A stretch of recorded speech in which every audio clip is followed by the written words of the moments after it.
Evan? Evan just barely got in from Gatesville.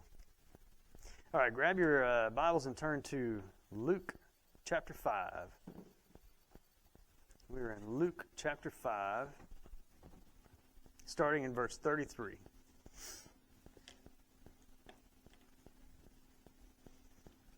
All right, Luke 5 and verse 33.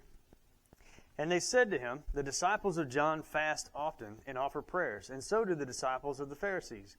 But yours eat and drink. And Jesus said to them, can you make the wedding guests fast while the bridegroom is with them? The days will come when the bridegroom is taken away from them, and then they will fast in those days. He also told them a parable. No one tears a piece from a new garment and puts it on an old garment.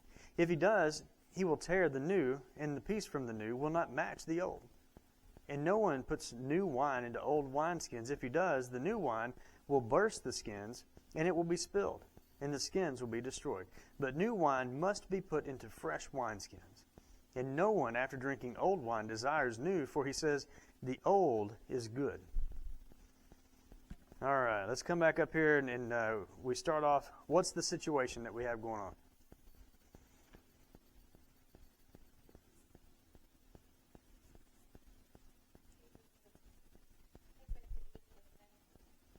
Right, so he's had right before we get to verse 33, he's eating with tax collectors and sinners, with Levi or with Matthew, right? And then he gives them that discourse, essentially saying that he's there for those who are sick, not for those who are not sick. Nor is he there for the sinners, not for the righteous. And then they being the Pharisees and such, put this to him about fasting. Says that their disciples and John's disciples fast, but Jesus' disciples neither fast from food nor from drinking. And so they're bringing, what's the dilemma then? What's the dilemma that they're trying to put Jesus into?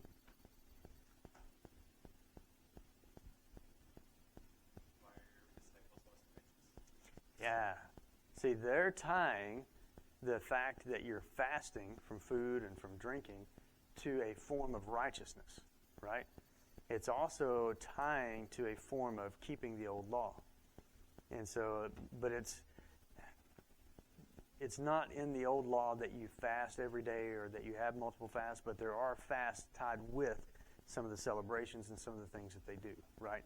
So in this particular instance, they're talking about fasting that is above what the law would require. So it's not that they're breaking the law, that Jesus or the disciples are breaking the law by not fasting, but a lot of the other disciples and Pharisees and John, they fast regularly, right?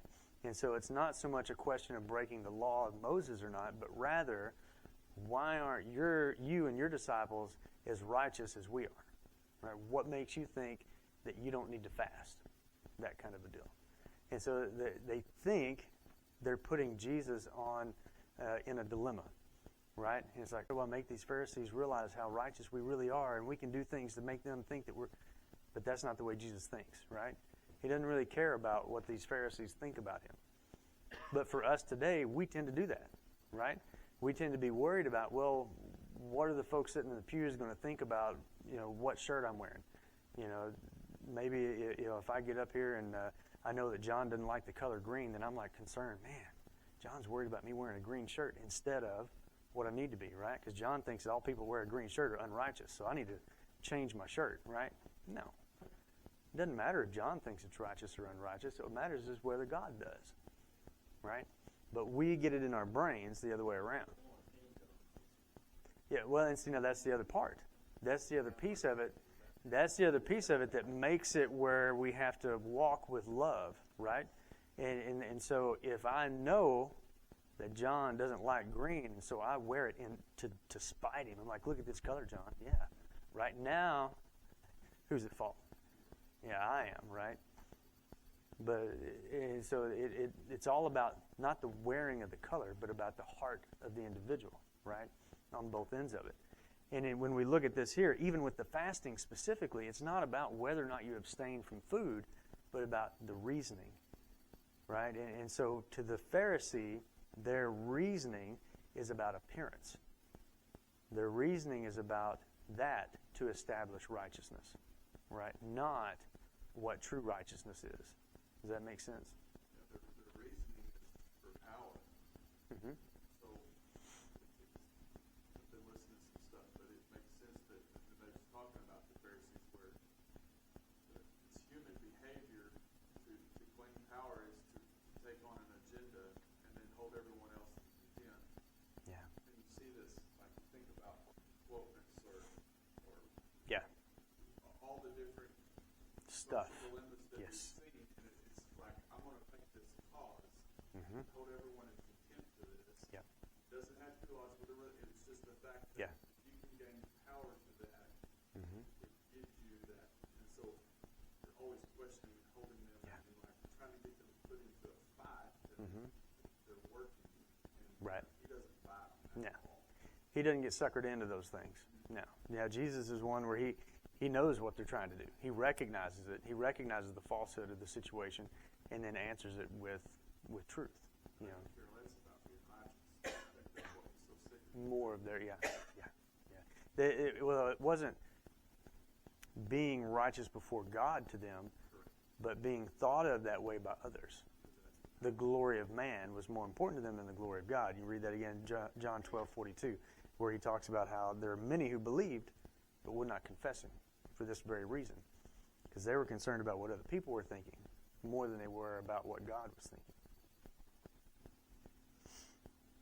And then Jesus, like he always does, somebody the other day I was hearing and reading that when you go through the Gospels, Jesus asked somewhere in the neighborhood of 300 questions. And so whenever we see them ask him a question, well, what does Jesus do? Yes, the question, right? So he poses an answer, in a sense, back in a question, you know. And he says, can you make the wedding guests fast while the bridegroom is with them? So what's his intention behind asking that question? Well, they don't understand it, but he's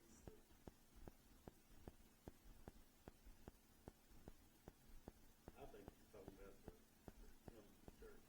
Mm-hmm. Well, there's definitely foreshadowing of that, right?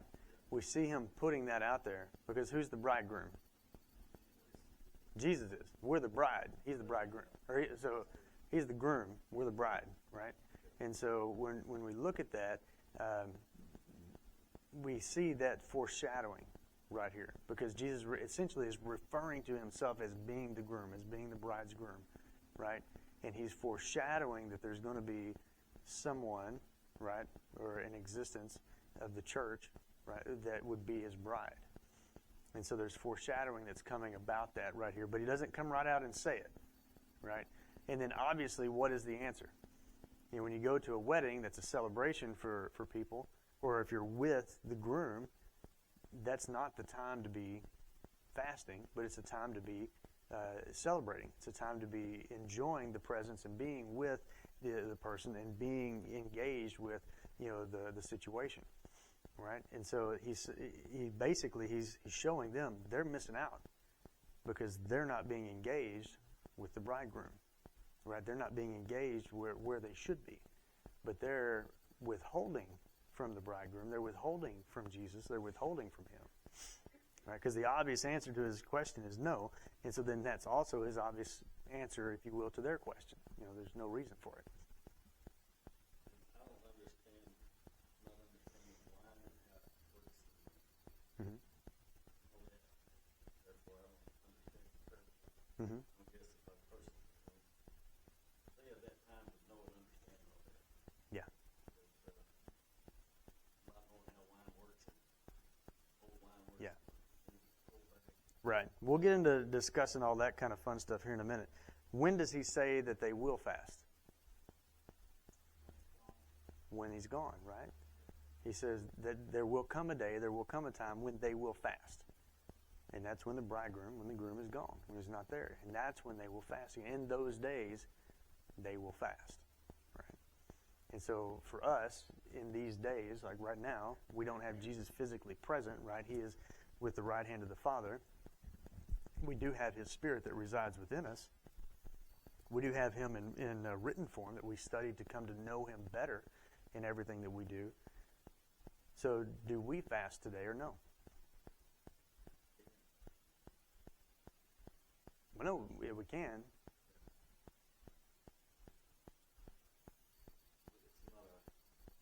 It's not an everyday custom. It probably should be more so because it strengthens the mind and the soul over the body. It's giving you more and more strength over the body for Christ. That discipline piece, right? And it's a way of showing Mm-hmm. honor or reverence to Him that we're willing to do that. Mm-hmm. Many times when we're, look at something in the Bible, we look for outright command. Do this. Yeah, thou shalt not or thou shalt, right? That's kind of what we look for, is a command. And sometimes we don't have that straight up command. We don't have a command that says, meet on the first day of the week. Not in there. We have examples that we go for that, right?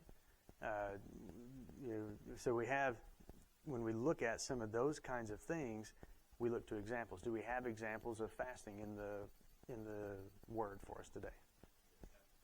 Yeah, right? So in Acts, we see fasting. We also see it with Jesus when He starts His ministry. Anybody ready for a 40-day fast? Not me. I'm good for maybe 12 hours, and then I'm... Yeah, we could all probably use a little bit of extra fasting, but the point is we have examples of the early church doing it. Acts chapter 13, it says that Paul and Barnabas and the church at Antioch were fasting and worshiping, and that's when the Holy Spirit set apart Paul and Barnabas to go on a mission trip, right? And then so a couple of different points in times we have examples of Christians fasting. Normally, it's tied also with prayer, fasting and prayer, or fasting and worship. And so we do have examples of fasting, just like we have examples of meeting on the first day of the week. There are a lot of folks that will hold meeting on Sunday only as a solemn command, and if you meet on Saturday or Monday, then you're going to hell, because you're breaking God's command. Well, do we hold that same level when it comes to fasting? Typically we don't. I know, because I've brought that same point up in other churches and been, kind of berated afterwards. That there is no, we don't have a command to fast. Well, that's true, we don't. We don't have a command to say meet on the first day of the week either. We have an example. We have examples of the first century church doing it. So why isn't that something that we talk about? Why isn't that something that we do? It is what they did, so why don't we talk about it? Why don't we do it? Or do you do it? Maybe you do it. It's uncomfortable. Yeah. Right. We don't like to do it, number one, right? It's a struggle. It's difficult. It's uncomfortable, right? Does anybody here practice fasting?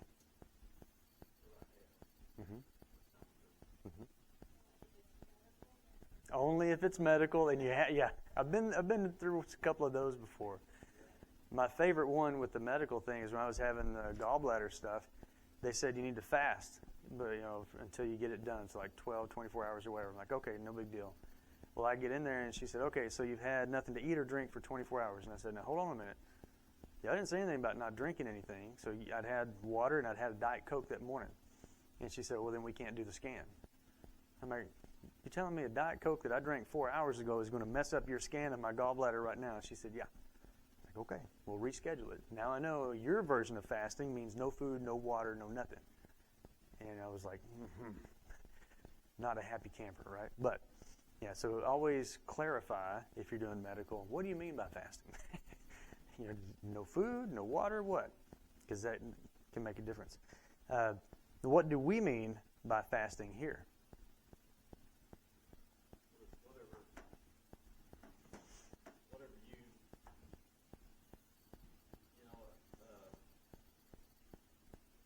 Whatever you tell the Lord that you're going to do. Say, I'm going to do this in your honor. Mm-hmm. In prayer or whatever. And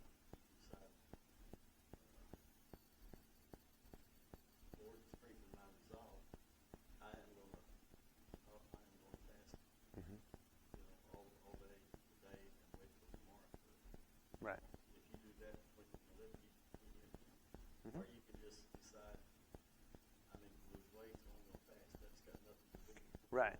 There are different aspects of it, right? Are you doing it for you, or are you doing it for him? And like with the Pharisees, why were they doing it? They're doing it to be seen by men. Yeah. So they weren't doing it for their physique, but they were doing it for what other people would think about them, right? Because that was most important to them, like what we've established. What can you fast from? What is the word fast? What does that mean? Take a break, right? Forego, stop, withhold, not partake of, right? And so that can be food, which is kind of the most common, right? It can also be drink, like I'm not going to drink coffee for whatever long or for whatever reason, which is insane. Not going to have sweets, no sugar. Yeah, well, it helps when you're a little bit allergic to it too. But you can pick whatever you want, right? If you go and you read about Daniel, Daniel fasted from certain foods, but not all food. He fasted from using certain oils and things on his skin and his hair. There are certain things that he fasted from during times of prayer for whatever particular reasons, right? And so what you choose to fast from is immaterial. The point is where the heart is, right, and the reason doing the fasting. I'm a proponent of fasting, and I think it's something that's good for us to do, but it's more important about the heart, right? Jesus points that out in, I think it's Matthew chapter 6, when he's talking about fasting, and he says when you fast, you still comb your hair, you still take a shower, you still look good, you still look. You don't go around and everybody's like, oh man, what's wrong with you? I'm fasting for the Lord today. Because now you're doing what the Pharisees were doing, right? You're doing it for a show. Because it shouldn't be about, I want to impress Stuart, so I'm going to show him how well I can fast. It needs to be about what you've set aside in your heart for the Lord. Period. Because that's what's important, is your heart in it. And then making that what's important to Him. And so fasting can be a really good point that we can use and that we should use. Because Jesus says it's expected that we will. But we're not given the solid parameters of, you must from this and this and that and that. Now, if you go and look into the denominational world, you'll see some of that. No meat on Fridays. That's where we get Catfish Fridays from, right? Everybody eats fish on Fridays, that kind of deal. Lent is one of those things where they'll do 30 days of a fast from something, right? And so we see some of those things in the denominational world, but there's nothing that's hard nailed down from the Word of God to say that. But it is expected that we do. So it's something that's a point to think about, especially if you haven't really thought about it much. It is a point to think about and meditate on and come up with, how am I going to implement this in my life? Is it something that I need to or not need to? That kind of a thing.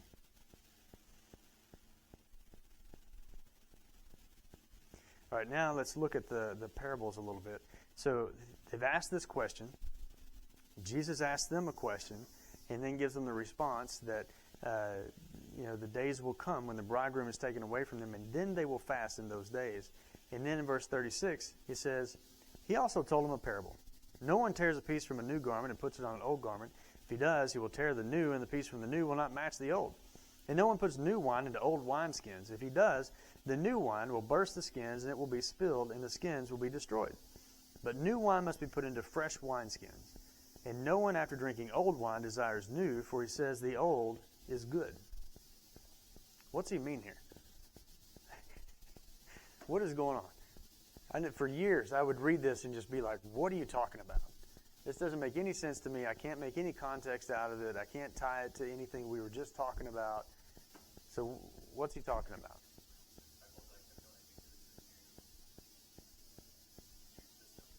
Yeah, right.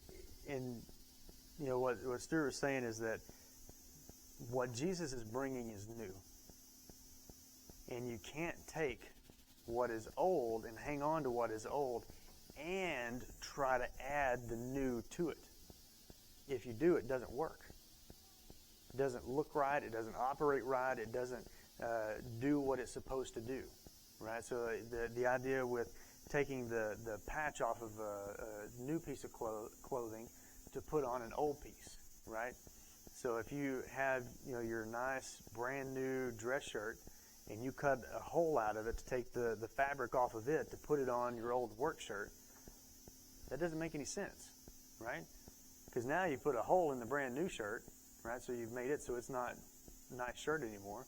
And then when you put it on the old shirt, it doesn't match, right? They're not going to look the same. I think it's Matthew that says when you put the new fabric on the old, when you wash it, the new will draw up and make the tear even worse. I think it's in Matthew that he talks about it being that way. So he puts a little nuance on it from this. But if you try to take the new, so if we look at it from the perspective of Jesus is bringing this new covenant, this new way, what will eventually be the church, because we're talking about the bridegroom and the foreshadowing there, right? When he's bringing this that's new in, you can't take and just put it as a patch on the old.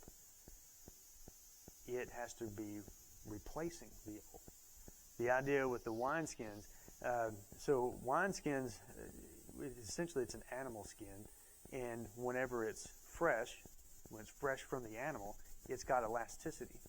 So when you pour wine into it, as the wine ferments and changes, then it's going to bubble, it's going to grow, it's going to move, it's going to change in volume, and the new wineskin ebbs and flows with that, right? And it absorbs and maintains to keep the wine fresh and keep it good.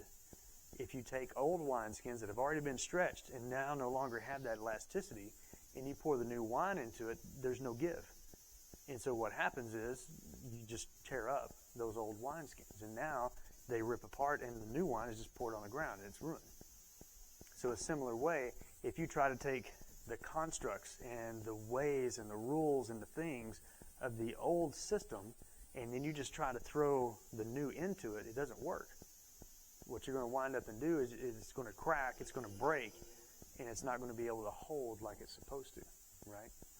So that's kind of this idea that we look at when we see the new added to the old, right? That's a lot the way that I've always heard it talked about. I've also heard one person say that the idea is appropriateness. That it's not appropriate to do these things, just like it's not appropriate for the disciples to fast while Jesus is with them. I tend to lean more toward the direction of not mixing the new and the old, because it does fall in line with the context of what we're talking about, and it helps better understand why in the world did he jump to new cloth and old shirts and wine and wineskins. It just doesn't make any sense. But whenever you put it into the context of recognizing Jesus is bringing this new teaching, he's bringing this new way, this new covenant, and you cannot tie the old things to it, then it starts to make sense. And then you start to recognize, okay, kind of like the bridegroom foreshadowing, he's foreshadowing what's to come with this parable, right? And I would just about bet, given the fact that nobody hardly ever understood what he was saying when he said parables, even his close ones, they were all probably like, I don't know, right? Have no idea really what he's trying to say. But as we go forward, then we can understand. Yes, sir. Thinking about it, the Pharisees didn't see the end of the old law. Like the old law was preparing a way, it was waiting for Jesus. Yeah. But by this point, Pharisees don't see that. Right. They know it's looking for something, but I don't think they really ever expected it to show up. Yeah. I know the Sadducees didn't. Right. And so he's saying, and so they're like, well, why are you different? Mm-hmm. Like you say you're from God, but why are you different? As opposed to recognizing, oh, this is what we've been waiting for. Yeah. The Pharisees just missed the whole point of the law. They missed the whole point because it all points to Jesus, but they couldn't see it. And some of that's probably because they didn't want to see it, right? Because then that means they've got to change themselves, right? And some of that is they're being so close to something that you can't see the full meaning of the thing, right? And that's hard, but it's true. Yeah. How is this supposed to happen? Like, we don't understand anything of what you're saying. Kind of similar Right. analogy to the wineskins. Like, Mm-hmm. what are you talking about? Right. Like, Yeah. we understand, I think, we've understood the practical application of it, but the actual context. Right. When you start trying to bring the spiritual fulfillment into what he's talking about. They're like, what? No, the law is where we're at. That's where we stay. And he's like, no. That's your schoolmaster. That's your teacher to get you ready for the new. And now the new is here. Let's go. But they couldn't get their minds around it. It was very difficult. And I get it because, like, to a large degree, a lot of the early Christians had this struggle, and I think some Christians today do as well. We don't know when Christ is going to return. We don't know. Some of the early Christians thought it was going to be right then. That's a part of why they would sell everything that they owned, because they're like, well, I don't need it anymore. Christ is coming back, so we're going to sell it and then give it to these other folks and go from there. And then they're like, where is he? And then a lot of people were like, okay, so he's not coming back. Well, a lot of Christians live their lives today like he's not coming back.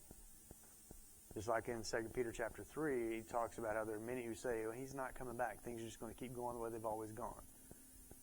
And Peter says, no, he's being patient so that you have the opportunity to repent before he returns. Because when he returns, there's no more chance. There's no more opportunity. So we can fall into that same kind of mindset, just like the Pharisees. They were so focused on the law being the be-all, end-all that they couldn't see Jesus. And sometimes we can be so focused on what's right in front of us right now that we forget about that eternal mindset, that eternal concept of everything. Right? And so it's very important that we do foster that eternal mindset. We do step back and recognize that, this difficulty that I'm walking through right now, no matter what it may be, it pales in comparison to what we're going to receive when Christ returns. And we can have the peace right now if we'll let it. And that's one of the key things that God always talks about. If you let me right now, you can enjoy a piece of heaven on earth right now. Because you don't have to worry about all those things. You don't have to worry about the finances. You don't have to worry about the stuff of life. Because he's got it. He's going to take care of it. But it's very easy for us to get wrapped up in those things. All right, any other questions or comments about the parable or any of the other fun points?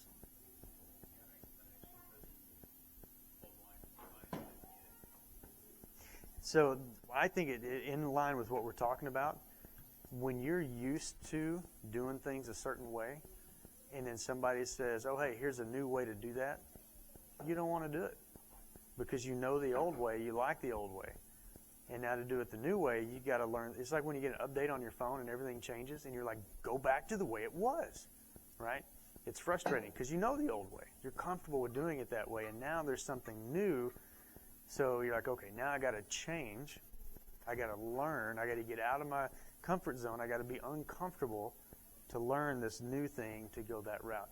I think that idea fits with the parable that's going on there. The old is comfortable, it's good, we like it, we're going to stick with that. We don't want to do this new thing because then I got to learn more stuff. It's different, I don't like it. That's my thought on it. Anyone else? Something my right now back in January was it's one of those few moments that it almost feels like Jesus is offering a sympathy statement for the Pharisees, which Gotcha. was unique for me because it was the first time someone had told me to read with kind of like an understanding of like, well, if I was a Pharisee, I'd probably Yeah. be saying the same thing. Yeah. Since it's so early in the gospel, it feels like one of those moments where Jesus kind of sighs and goes, I understand why you're doing what you're doing. Yeah. And then later that builds into not a frustration, but Yeah. something where it's like, why can't you just see Yeah. what I'm trying to do? Right.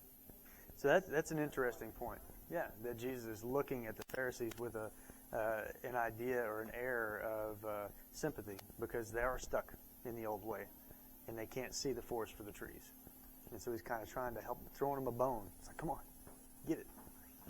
All right, thank you all very much. Class is yours.